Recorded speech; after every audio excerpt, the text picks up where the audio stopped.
a decent idea with great execution is a lot better than a fantastic idea with poor execution. And that's actually one of the reasons why we did create Uniqorn, to lend a helping hand, a full ecosystem that supports burgeoning startup entrepreneurs with great ideas and help them become successful. Welcome to the My Future Business Show, where we get you in front of your best audience and keep you there. Not only are we interviewing the biggest names in business to help you become even more successful, we're inviting you to book your spot on the show to help you grow your business. So at the end of the call, make sure you fill in the interview application form at myfuturebusiness.com/interviews. Hi and welcome to the My Future Business Show. My name's Rick Nusky. I'm your host, and I'd like to say thank you for supporting the show. I've been reading your feedback. It's warm, it's wonderful, it's inspiring, and it's making all of the difference knowing that the show is making a difference for you. Now, if you're a startup and you're looking to choose the right business model for your business, this call is going to be for you, because I'm on the line with the wonderful Dom Einhorn. Welcome to the show, Dom. Thanks for having me, Rick. It's absolutely my pleasure. Now, Dom, I mentioned earlier that I've been going through your bio, and we're going to take obviously a deep dive into Uniqorn and what you actually do, because there's a lot to do with startups and choosing the right model and investing. And this is not a topic that we've had too much of on the My Future Business Show, so I'm really looking forward to it. So again, thank you for joining me. Now, before we get into, I guess, the meat and the gravy of the call, Dom, what I'd like to do is learn a little bit more about you. Now, a good place to start, I think, is to ask you where you're located. I'm calling in from the southwest of France, a small town by the name of Sarlat. That's Sarlat, which is located halfway between Bordeaux on the coast and Toulouse on the south.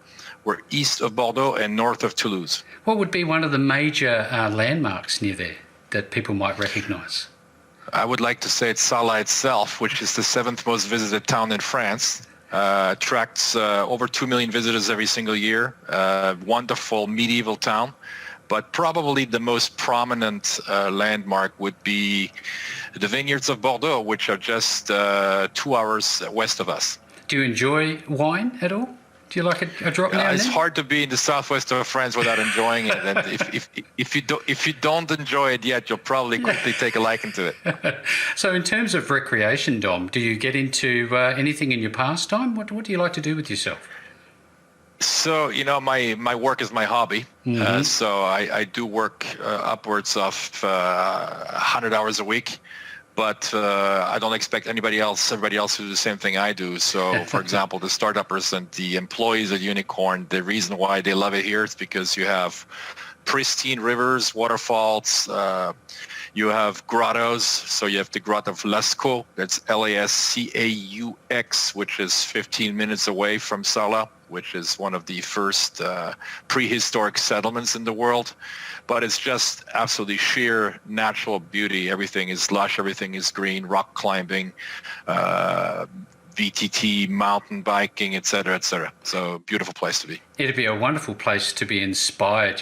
They often say nature has an impact on the way we design things. I wonder, do you get your best thoughts in reflection whilst you're walking around that wonderful environment?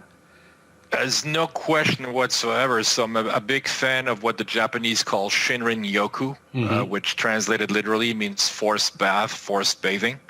It's a term I became familiar with, I'd say 7 or 8 years ago. And I guess all of us, when we actually take a leisurely walk through the forest, we realize that we just feel better. Yeah.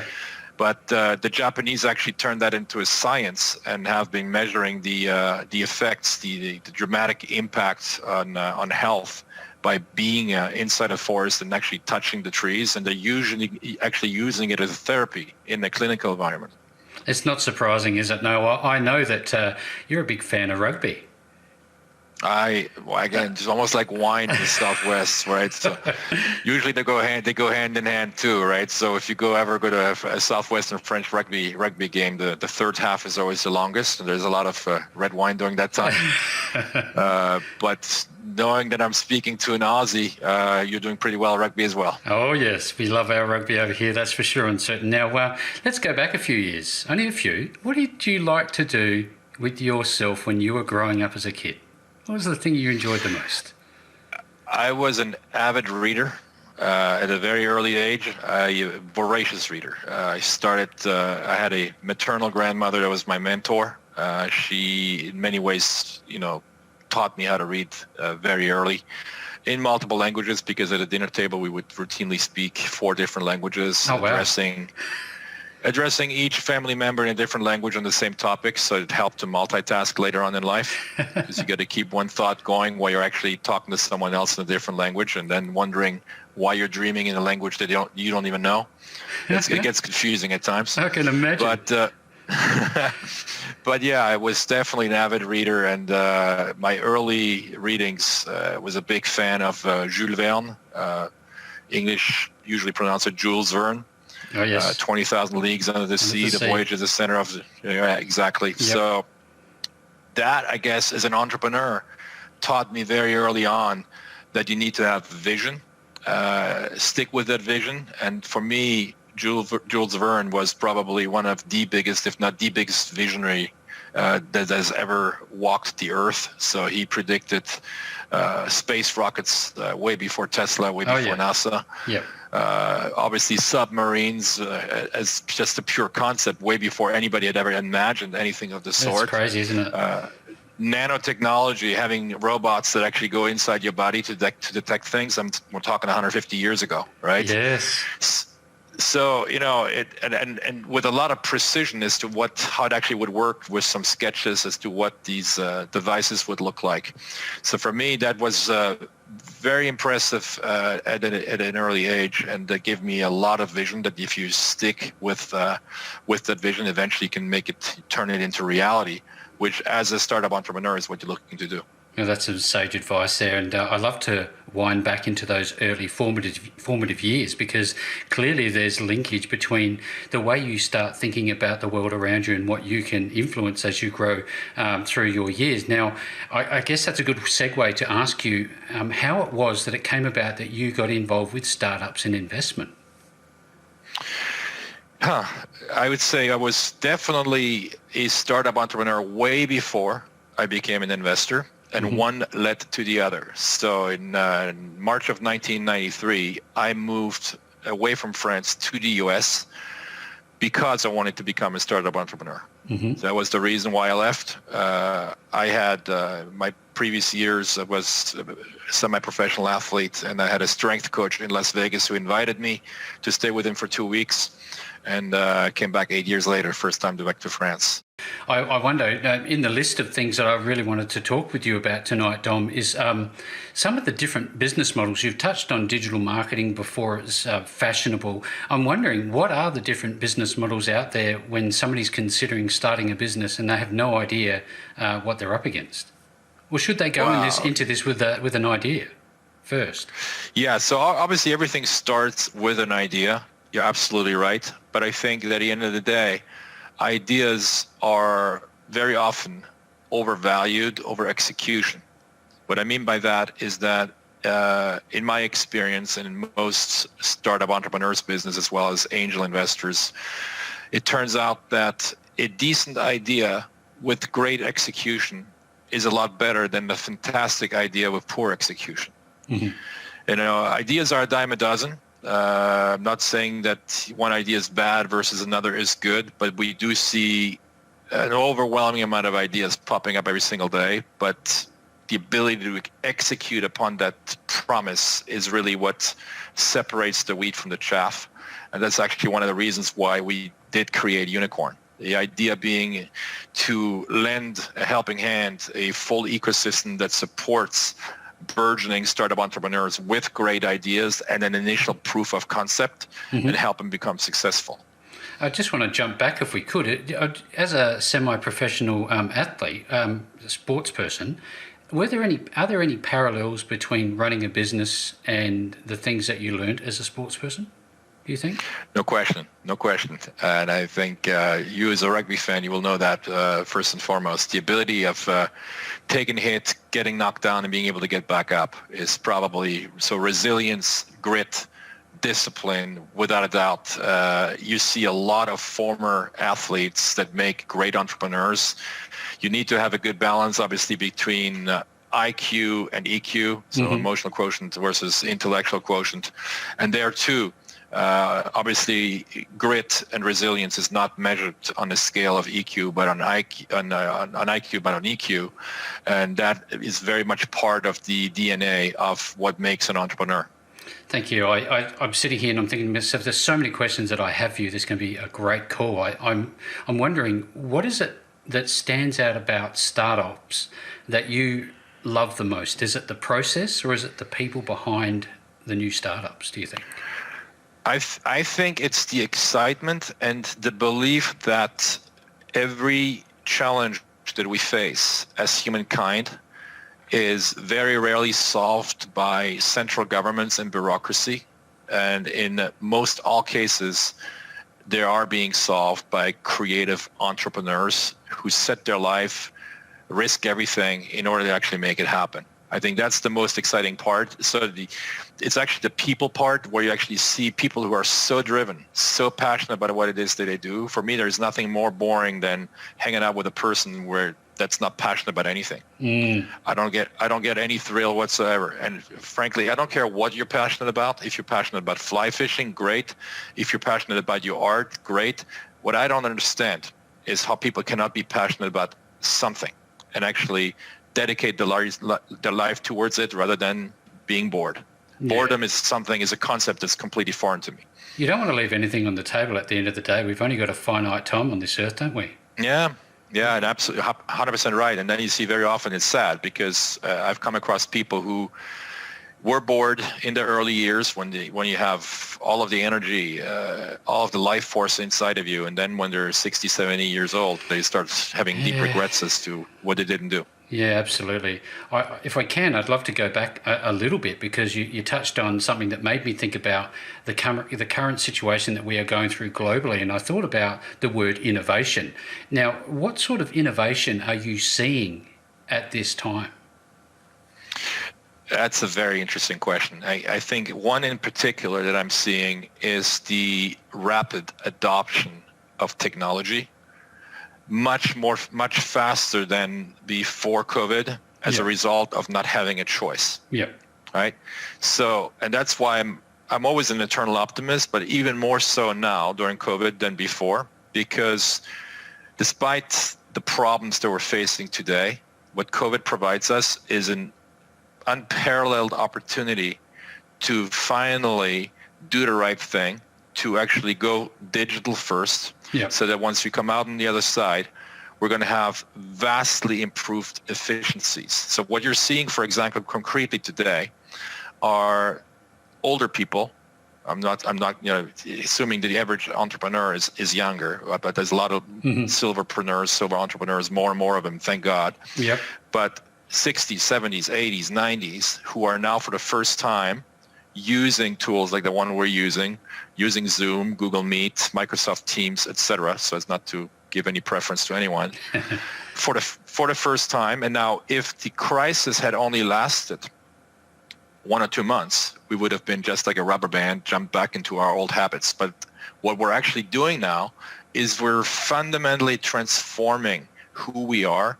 We're rewiring our brains, and we're completely changing our habits and getting on a brand new track of progression and of efficiency as a result of that.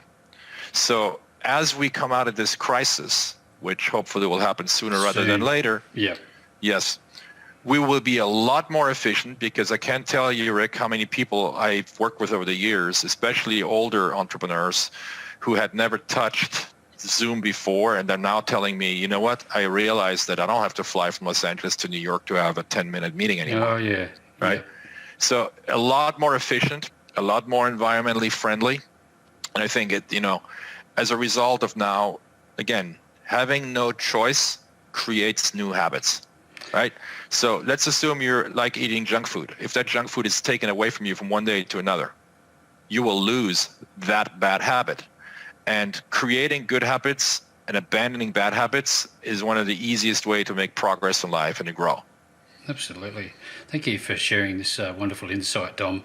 I often think about and hear stories of with the technological advancements due to, I guess, force feeding of change, that a lot of employees, as well as business owners, are now seeing the benefit from the environmental perspective. Instead of driving all the way half an hour through traffic to and from work every single day, they can do everything from home.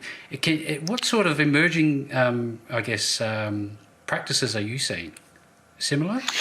Number one, absolutely right. So for example, I'll give you one concrete example. Here at Uniqorn, we're 30 people roughly from 18 different nationalities, and slightly more women than men. Not by design, by pure chance. Nobody had to tell us this is how you need to behave, respect diversity, etc. Which is something I don't believe in, right? We don't like being told what it is that should be coming naturally anyway. But in our scenario, I have the wall behind me, I have two engineers from Panama that have worked with me for years, one of them since 2005. And I used to have an office in Panama, and they used to commute between 3 and 5 hours to and from the office every single day in Panama. And today, again, we're in a small town where it's very nice to live and to work. They walk to the office for 5 to 10 minutes. They drop the kids up at school on the way to the office, and they pick them up on the way home. It's beautiful, isn't it?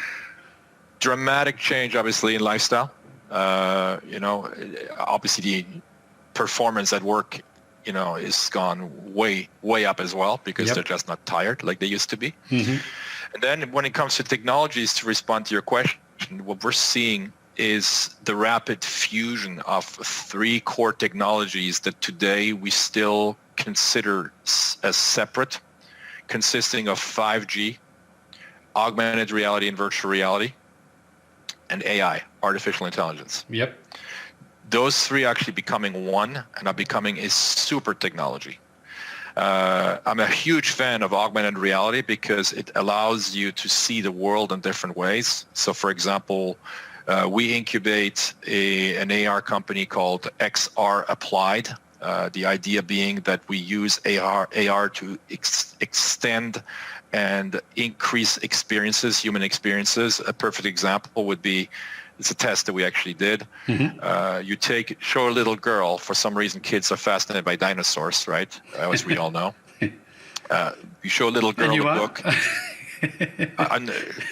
Probably even more so now with AR, but I'll explain to you why. You show little Amy a book with dinosaurs. She goes through, oh wow, this is nice and nice and nice, okay?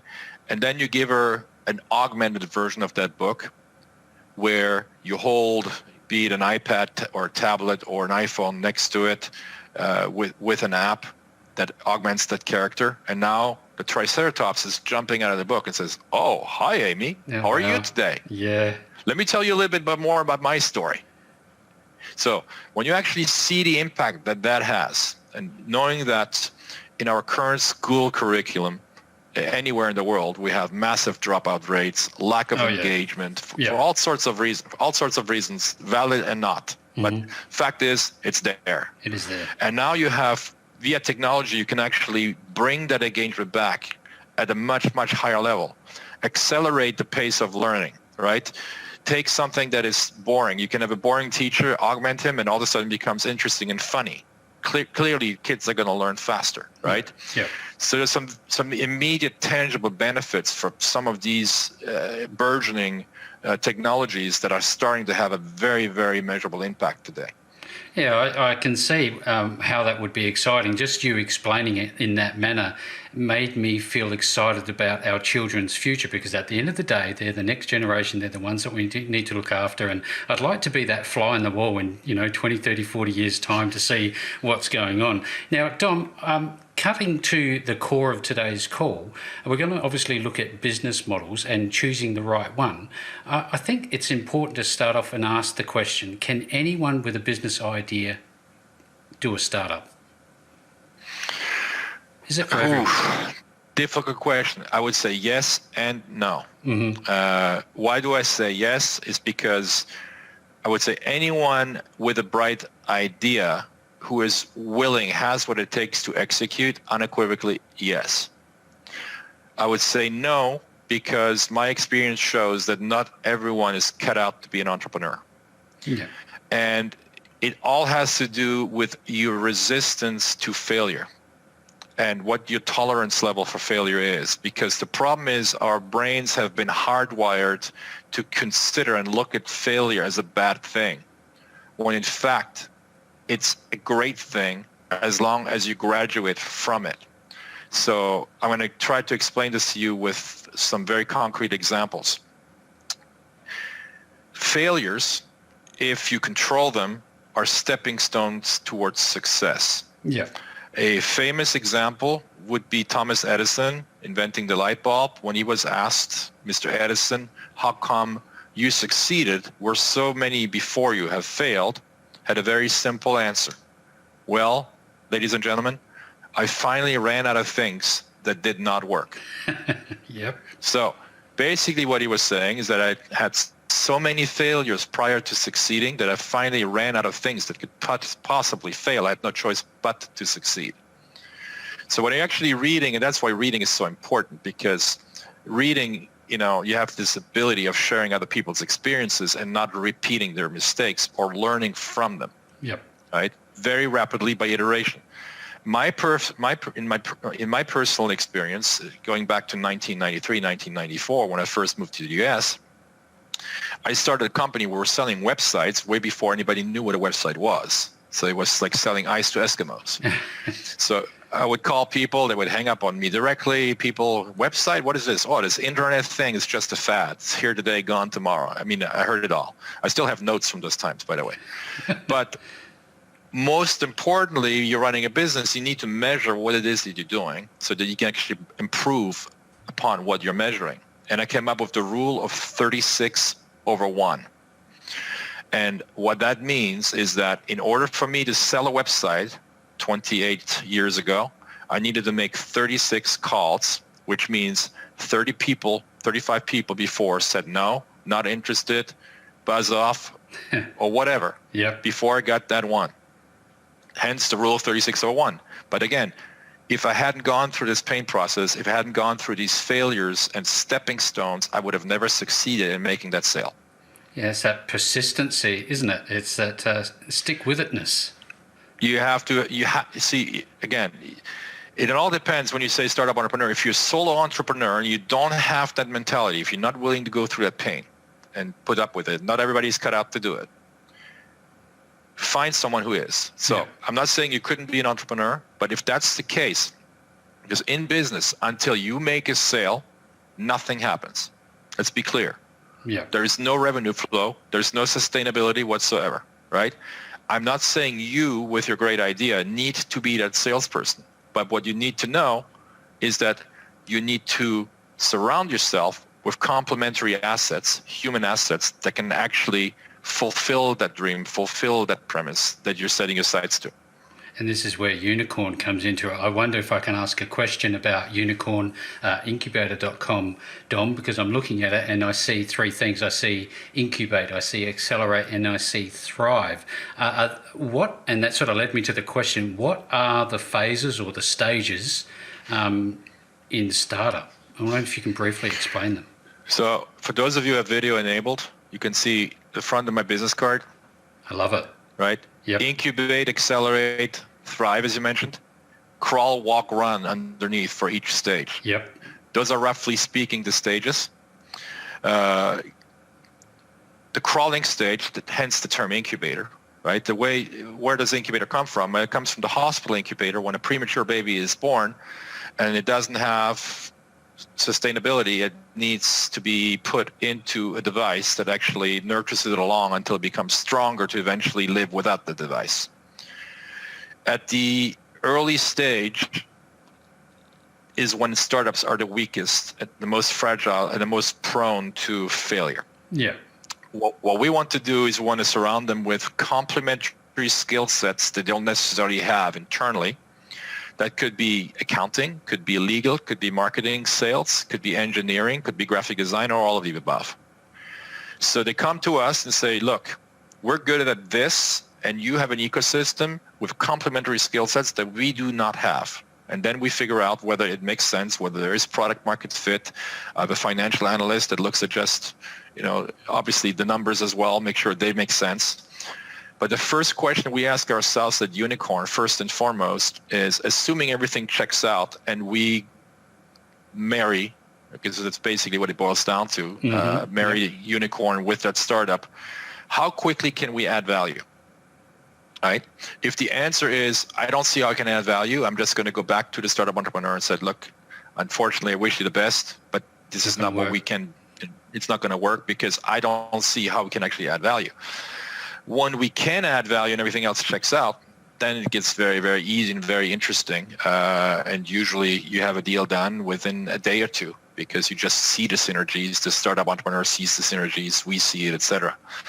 But it brings us to a larger problem, which I think exists in this ecosystem, and that's kind of like the bridge to angel investing. Again, for the majority of my life, I was a startup entrepreneur. About 6, 7, 8 years ago, I slowly moved into an angel investor who then decided to create Uniqorn, the incubator accelerator. And what I realized at that time, which is a problem, and I'm still only scratching the surface on today, is a huge expectation gap between the startup entrepreneur looking to raise financing and the angel investor looking to provide that financing. And the easiest way to describe it is by saying that typically speaking, startup entrepreneurs broadcast on FM and investors listen to AM. Right. So you have this expectation gap, which I experienced very early on in my career when I was pitching an investor for the first time in my life.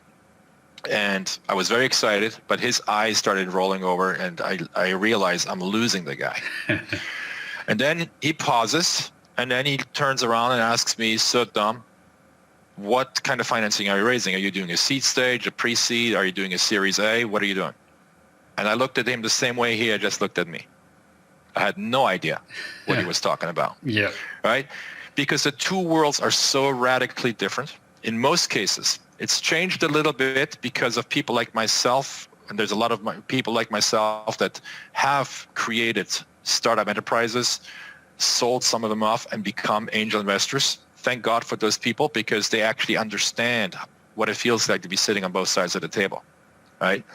But it's because of those friction points that we actually created the incubator accelerator to make it a lot more seamless and to make it a lot easier for entrepreneurs to launch their business and know that they're not alone. Because by definition, if you have a great idea with tremendous potential impact, you have to quickly abandon the idea of staying alone. If you're a lone wolf, for example, I couldn't even bring you in because we are looking for scalability on the market. And by definition, when you scale, you need more people. You need to have a team to can actually do that. And if you think you yourself can do it all, you're in for a rude awakening. Yes, it would be very confronting very quickly. I'm very sure of that now. I used to be that guy. I used to think I could do it all. I'm doing it on my own. No, you're not. Exactly. We talked about, talented individuals. I've seen literally hundreds of amazing skill sets from across the globe. And with technology and how quickly it's expanding and becoming almost omnipresent in our worlds, where is the best place to start a business, a startup, an incubation with somebody like you? Does it have to be in France, or where's the best location, do you think?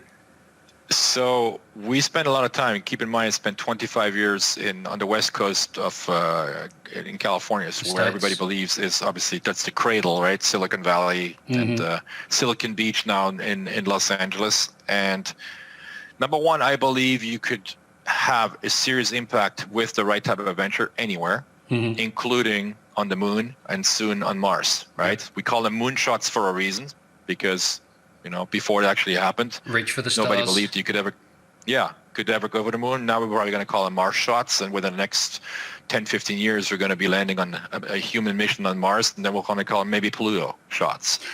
But so, you basically, the bar is being raised higher and higher as we actually achieve these things as humanity. The reason why we picked France in particular is because there is a burgeoning ecosystem that was created from scratch by the Macron administration, current French president, that said, look, we understand that we as a nation face a lot of challenges, that Europe as a continent faces a lot of challenges, and the world as a whole faces a lot of challenges. We are of the belief that central government has proven to be relatively inefficient in solving those issues, and that startup entrepreneurs have systematically been able to solve them. So to give a smaller parallel on a smaller scale, local mayor is a good friend of mine, and before he was reelected recently, I was sitting down with him and said, look, can you give me a laundry list of the top 10 issues, problems that are facing the municipality? So he gave them to me. He had it ready. And I said, well, I just quickly scanned through the list. How do you intend on resolving those issues? And he goes, well, we'll have this group working on this, et cetera, et cetera. I said, okay, second question. How long have they been working on trying to solve that problem? Whew. Goes, well, for this, for the road system, it's been 12 years. For picking up handicapped people, it's been 6-7 years. I said, okay. For me, that's number one, that's a failure. Yeah. Right? They're just not recognizing it. You're just perpetuating a failure. Number two, out of the 12 items that you just showed me on this list, I know of 8 startups that have solved them somewhere else, right? So no guesswork, okay? The parking meters of people having to bend down and, there's too much light in their face and whatnot is one of them, okay? I can give you 3 startups that have solved that one. Picking up handicapped people automatically, there's 2 startups in France that have solved it. What I recommend is we bring them here. Yep. We bring them into Uniqorn, let them solve the problems of the municipality. Absolutely. Right? So that, going back to what makes France so attractive, is that the government from the top down has put together a number of initiatives and incentives in drawing in the talent, including foreign talent, via something that's called a talent passport visa. So I have a number of engineers that are here at Uniqorn that came through that procedure within 2 weeks from different parts of the world. Where before, you used to take 2 years to actually go through the administration, through the bureaucracy. Then you have process. Absolutely. Then you have some very strong investor incentives that will allow an investor who invests into a French technology startup to actually obtain a visa, 4-year visa for himself and his entire family, renewable upon expiration, and after year 5, he can apply for French citizenship. That also did not exist before. And now you have a lot of synergies between, the government also started a label called the French Tech. Yep. Which is more like a marketing label you may have heard of. You now have delegations all over the world pitching France as a destination where you can actually live and work, because sometimes, myself included, we tend to forget to live because we work so much. Oh, yeah. So the French obviously have a pretty good reputation when it comes to having a good time and a good life. So being French and German, half French, half German, more on the German side and that side. So not to say that I don't have a good time, but I have an amazing time just working. But look, I understand that everybody's cut up to do what I do, but you can have a lot of fun doing other things as well. Absolutely. This has just been an incredible call, Dom. Now at the pointy end of it, I'd love to ask you that when we're going to have a lot of people on this call that are sort of sitting there wondering, well, what do I do next? I really want to reach out to Uniqorn and see if they can help me. So what would be the process that they would need to follow? By all means, reach out to me directly on LinkedIn. That's where I'm most active. Dom, D-O-M, Einhorn, E-I-N-H-O-R-N. By the way, Einhorn in German means unicorn as well. Unicorn Incubator. It's unicorn with a Q. Unicornincubator.com is the website. Yep. My direct email is dom@unicornincubator.com. And last but not least, for those of you who want to look for a great excuse to visit France, we are hosting the Startup Super Cup, October 1, 2, 3 of 2021, which is an amazing event that will bring together upwards of 800 angel investors, between 100 and 150 startups competing for a grand prize and multiple second-tier prizes. And all of the financial and startup media will be covering the show as well. That's wonderful. Now, if you're listening to this call and you've heard Dom talk about lone wolves, and you have a business idea and you're just sitting there and you're passionate about this is what you want to do, don't do this alone. Reach out to Dom.